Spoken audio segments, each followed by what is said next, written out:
दोस्तों, अभी तक हमने सेल के बारे में जाना कि सेल क्या होता है, किसने डिस्कवर करा, prokaryotic cell, eukaryotic cell, virus के बारे में जाना। तो आज हम सेल की को जानने की जर्नी में आगे बढ़ते हैं, थोड़ा आगे बढ़ते हैं और सेल के स्ट्रक्चर, जो हर सेल में जो स्ट्रक्चर होता है उसके बारे में जानेंगे। इस सेल, चाहे वो एनिमल सेल हो, चाहे वो प्लांट सेल हो, तीन चीज जो कॉमन होती है हर सेल में, उनके बारे में जानेंगे। तो शुरू करते हैं। सेल स्ट्रक्चर, जैसे कि आप देख सकते हैं, ये आपके सामने एक सेल है, एक बेसिक सेल है। इसकी जो आउटर मोस्ट कवरिंग है, ये जो आउटर मोस्ट कवरिंग देख रहे हैं, इसी को हम प्लाज्मा और सेल मेम्ब्रेन कहते हैं।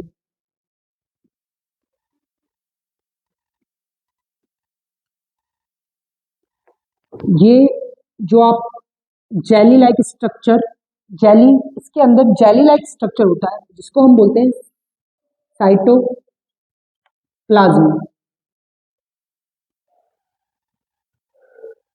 और this is control centre of the cell, जो कि होता है न्यूक्लियस। तो आपने देखा, ये प्लाज्मा मेम्ब्रेन है, जिसको सेल मेम्ब्रेन भी कहा जाता है। ये जेली लाइक जो स्ट्रक्चर है, इसको साइटोप्लाज्म बोला जाता है, और ये न्यूक्लियस होता है।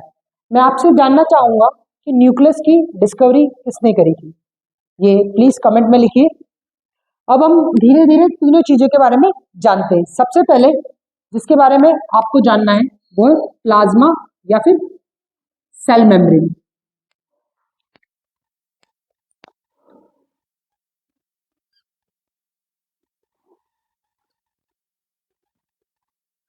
प्लाज्मा या सेल मेम्ब्रेन, ये जो प्लाज्मा मेम्ब्रेन होती है, ये सेल मेम्ब्रेन होती है, ये आउटर कवरिंग होती है सेल की। अगर इसके स्ट्रक्चर की बात की जाए,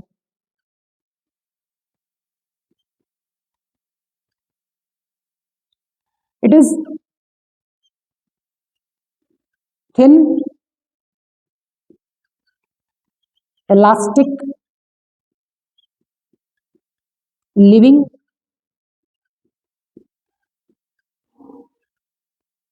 and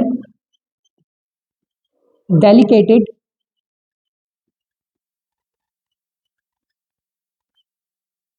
semi permeable membrane।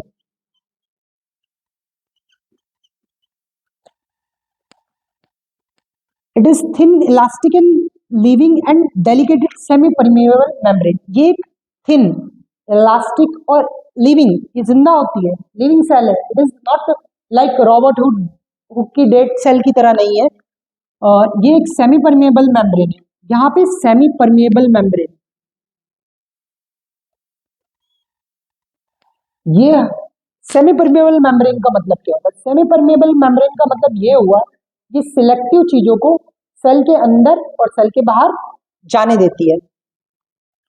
1972 में दो व्यक्ति हुए, एक का नाम था सिंगर और दूसरे का नाम था निकोलसन। उन्हें एक मॉडल दिया, इसको बोलते हैं फ्लूइड मोजाइक मॉडल, जिससे हम अल्ट्रा स्ट्रक्चर समझते हैं प्लाज्मा मेम्ब्रेन का।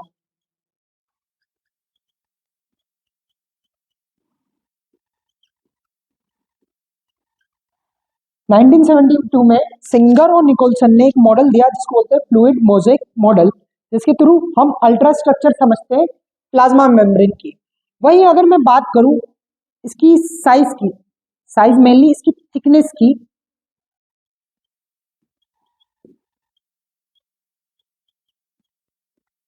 तो ये 7 नैनोमीटर तक हो सकती है, 7 नैनोमीटर तक इसकी साइज हो सकती है। ये इसकी थिकनेस जो इसकी मोटाई होती है वो 7 नैनोमीटर तक हो सकती है। प्लाज्मा मेम्ब्रेन, सेल मेम्ब्रेन के स्ट्रक्चर की बात करें तो it is thin, elastic, living and delicated semi permeable membrane. 1972 में सिंगर एंड निकोलसन ने एक मॉडल दिया जिसको बोलते हैं फ्लूइड मोज़ेक मॉडल, जिसके थ्रू हम अल्ट्रा स्ट्रक्चर जानते हैं प्लाज्मा मेम्ब्रेन का। अगर इसकी साइज की बात की जाए तो इसकी जो थिकनेस है वो 7 नैनोमीटर तक हो सकती है। अब इसके स्ट्रक्चर को तो हमने जाना कि स्ट्रक्चर थिन होता है, इलास्टिक होता है, ये सब तो जान चुके हैं हम, लेकिन अब इसके फंक्शन की बात करें।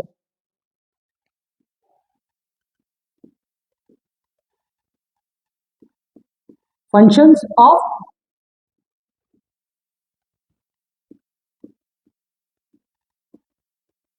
Plasma membrane.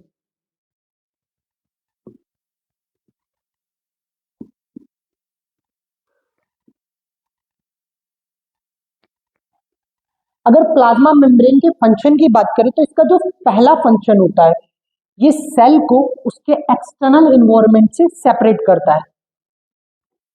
इट सेपरेट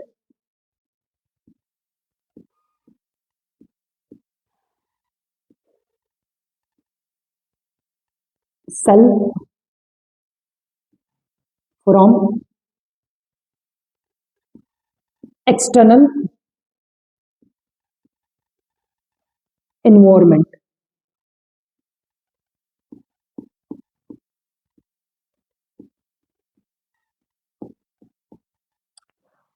दूसरा इसका जो फंक्शन होता है कि ये सेल में कई सारी मेटाबॉलिक एक्टिविटीज होती है, कई सारी एक्टिविटीज होती है, कई सारी चीजें ट्रांसपोर्ट होती है, तो ये ट्रांसपोर्टेशन में मदद करता है, क्योंकि इसकी जो मेम्ब्रेन होती है वो सेमी परमेबल मेम्ब्रेन होती है।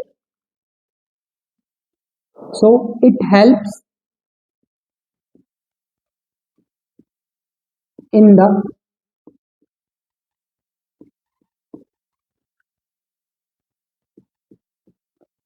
Transportation of water, glucose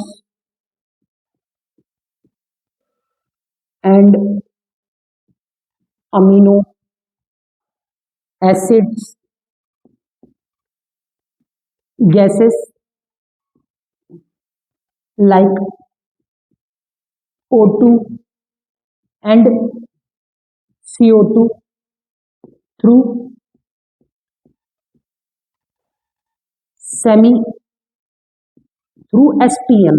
SPM मतलब सेमी परमेबल मेम्ब्रेन। तो हमने जाना इसके ये जो दो इंपॉर्टेंट फंक्शंस है कि it separate cell from the external environment, it helps in the transportation of water, glucose, amino acids, gases like O2 and CO2 through SPM semi permeable membrane. तीसरा इसका एक इम्पोर्टेंट फंक्शन है कि ये cell को shape देने में help करती है।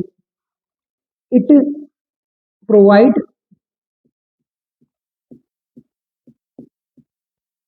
provides shape to the cell। अब हम ये भी जानते हैं कि जो ये SPM होता है, सेमी परमेबल मेम्ब्रेन, वो सेल के अंदर एक इम्पॉर्टेंट चीज को मेंटेन करता है जिसको बोलते हैं होम्योस्टेटिस। ये होम्योस्टेटिस क्या होता है? What do you mean by homeostasis? तो ये जो SPM होता है, सेमी परमेबल कैरेक्टर होता है सेल मेम्ब्रेन का, semi permeable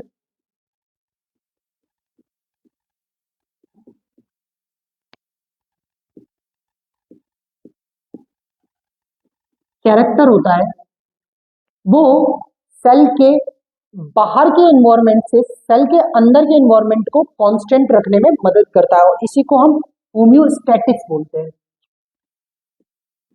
keeping the cell environment inside cell environment, inside environment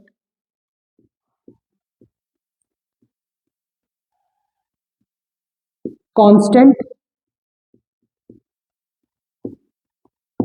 with respect to outside,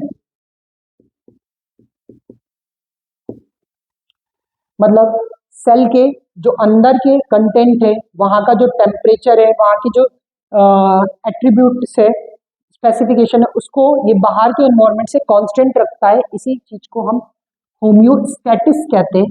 semi permeable membrane ये कैरेक्टर मेंटेन करने में हेल्प करती है। तो अभी तक आपने जाना कि प्लाज्मा मेम्ब्रेन, सेल मेम्ब्रेन का स्ट्रक्चर, उसकी साइज और उसका मॉडल जो सेंगर और निकोलसन ने 1972 में फ्लूइड मोज़ेक मॉडल दिया था, जिसके थ्रू हम अल्ट्रा स्ट्रक्चर जानते हैं सेल का। सेल की साइज और थिकनेस की बात की जाए, प्लाज्मा मेम्ब्रेन की थिकनेस की बात की जाए तो 7 नैनोमीटर होता है। अगर फंक्शंस की बात की जाए प्लाज्मा मेम्ब्रेन की, तो it separate cell from the external environment, it help in the transportation of water, glucose and amino acids, gases like O2 and CO2 through SPM semi permeable membrane and it provides shape to the cell। तो आज आपने cell structure में पहला topic जो है plasma membrane या cell membrane के बारे में जाना। कल हम ये जानेंगे कि सेल में जो चीजों का ट्रांसपोर्ट होता है वो कैसे होता है, मूवमेंट कैसे होता है, डिफ्यूजन, ऑस्मोसिस, ये सब चीजें क्या होती है। मैं आशा करता हूँ कि आपको ये लेक्चर समझ में आ रहे होंगे और हमारी जो सेल को जानने की जर्नी है उसमें आपको एंजॉय कर रहे होंगे। Please like, support and subscribe the channel. Thank you.